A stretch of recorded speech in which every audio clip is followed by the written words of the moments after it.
धौलपुर जिले के बाड़ी में महिला एवं बाल विकास विभाग से जुड़ी सैकड़ों आंगनबाड़ी कार्यकर्ता और सहायिकाएं अपनी 11 सूत्रीय मांगों को लेकर चौथे दिन भी सामूहिक हड़ताल पर रहीं। शुक्रवार से शुरू हुई यह हड़ताल मानदेय वृद्धि और स्थायीकरण की मांग को लेकर की जा रही है। आंगनबाड़ी कार्यकर्ताओं की सामूहिक हड़ताल जारी।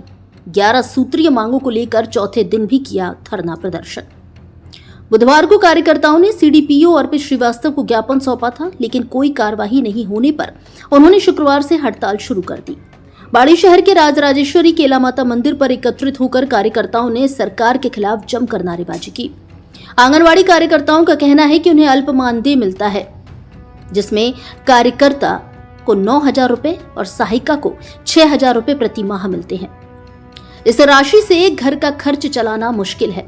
उन्हें महिला एवं बाल विकास विभाग के अलावा अन्य सरकारी कार्यों में भी लगाया जाता है, जिसके लिए कोई अतिरिक्त भुगतान नहीं मिलता। आंगनबाड़ी कार्यकर्ता संघ के अध्यक्ष रेखा शर्मा ने बताया कि हड़ताल के कारण सभी सेंटर बंद है। उन्होंने आरोप लगाया कि अधिकारियों द्वारा उन पर काम पर लौटने का दबाव बनाया जा रहा है। उन्होंने कहा कि पूर्ववर्ती सरकारों ने भी उनकी मांगों पर ध्यान नहीं दिया और अब भजनलाल सरकार भी इस ओर कोई कदम नहीं उठा रही है। उनकी 11 सूत्री मांगों में मानदेय में सम्मानजनक वृद्धि, विभागीय कार्यों के अतिरिक्त अन्य कार्य न कराना, प्रधानमंत्री मातृ वंदना योजना के फॉर्म भरने के लिए प्रोत्साहन राशि का भुगतान, उड़ान योजना और पल्स पोलियो अभियान से कार्य मुक्त करना, चुनाव और अन्य सरकारी कैंपों में ड्यूटी लगाने पर अतिरिक्त भुगतान, आंगनबाड़ी केंद्र भवन किराए में वृद्धि, मोबाइल रिचार्ज भत्ता बढ़ाना, सेवानिवृत्ति पर 10 लाख का फंड और मासिक पेंशन देना तथा सभी कार्यकर्ताओं को सरकारी कर्मचारी घोषित करना शामिल है। आंगनबाड़ी पे 12-1 बजे आती है, 2 बजे आती है, फिर बार बार संपर्क करना जाने पर तुमने फिर हमारे कौन से टिप्पण लगा रखे हैं। बिना सरकार ने जो हम खाना खाए करे, खाने का भी हमने टाइम नहीं मिलता है। हमारे बच्चे भी घर रोते हैं, मम्मी हमारे पास आ जाते, फिर भी हम घर करके आते हैं। उन्हें काम सरकार को करते हैं और फिर गाड़ी घर के से खाए, पैसा लेना देना कुछ भी नहीं है। हम क्यों आंगनबाड़ी बनाए? जब पैसे नहीं है सरकार पे तो आंगनबाड़ी का नाम नहीं लेते। क्यों बनाई सरकार ने आंगनबाड़ी? जब दम नहीं है पैसे देने में, हिम्मत है नारी में काम करने की और काम कर रही है। लक्ष्मी देवी ना तो सैलरी बढ़ा रहे, ना परमानेंट कर रहे। सब लोग जो आते हैं हम पे क्या कहते काम को थोप के जाते हैं। ना तो हमारी पेमेंट टाइम से आ रही, क्या 5,000 10,000 के लिए लोग हमारे ऐसे भगत रहेंगे। लेडीजों का कोई वो नहीं है।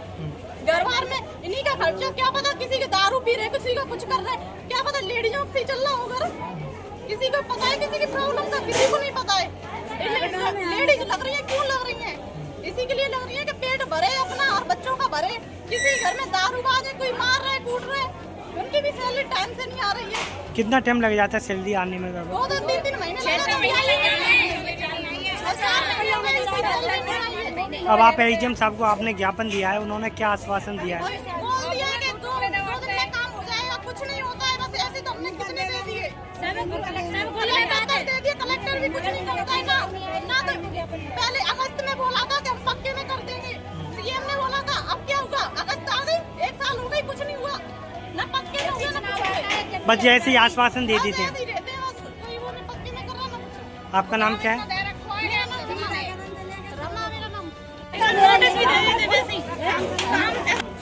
भजनलाल सरकार से मेरी यही अनुरोध है कि हमें परमानेंट किया जाए और हमारा मानदेय अगर आप परमानेंट नहीं कर पा रहे हैं अभी हाल ही में, तो हमारा मानदेय 30,000 रुपये किया जाए।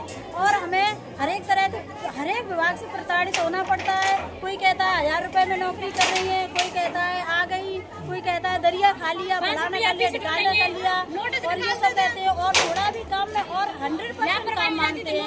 अगर 100% FRS का हुआ, 100% दे दिया, मगर हमको ऐसे नहीं देखा जाता है। तो मेरा ये अनुरोध है कि हमें परमानेंट रूप से देखते हैं कौन है हम। काम से हमें कोई दिक्कत नहीं है, हम काम और भी कर लेंगे, लेकिन हमें परमानेंट किया जाए बस। सुनने में आता है आपका पेमेंट समय पर नहीं मिल पा रहा है। नहीं मिल रहा है, 4-4 महीने हो जाते हमें पेमेंट नहीं मिलता है।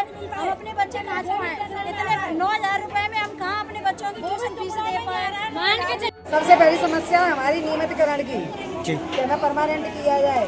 दूसरी समस्या है हमारी, अगर आप नियमित नहीं करते हो तो हमारे मानदेय में बढ़ोतरी करी जाए। तीसरी समस्या है कि हमें हर तरह की योजनाओं में घसीटा जाता है, हर तरह की योजना में मानदेय के नाम से ठेका दिखा दिया जाता है।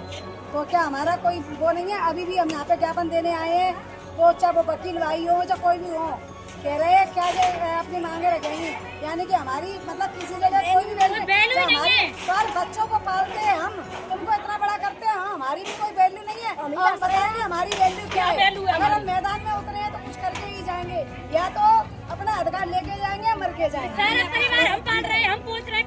सरकारी कर्मचारी बनाओ हमको, सरकारी कर्मचारी लग जाता है ढोल लगाना तो उनका स्वागत होता है, मोटा मोटा फंड लेके जाते हैं, और हमारी जो वृद्ध हो जाते 1 रुपया भी नहीं देती सरकार, ऐसे ही जाते हैं हम। तो हमारे हर किसी का बेटा सरकार नहीं होता, उसको बुढ़ापे में उसको खाना देते हैं, आजकल महिला जिसके बेटे वो भी पहुंचा देते हैं। और सरकार से हमारी मांग ये है कि हम लोग सबसे पहले परमानेंट करें, और परमानेंट नहीं करें तब तक हमारा मांग 30,000 रुपये करें। आपका नाम क्या है?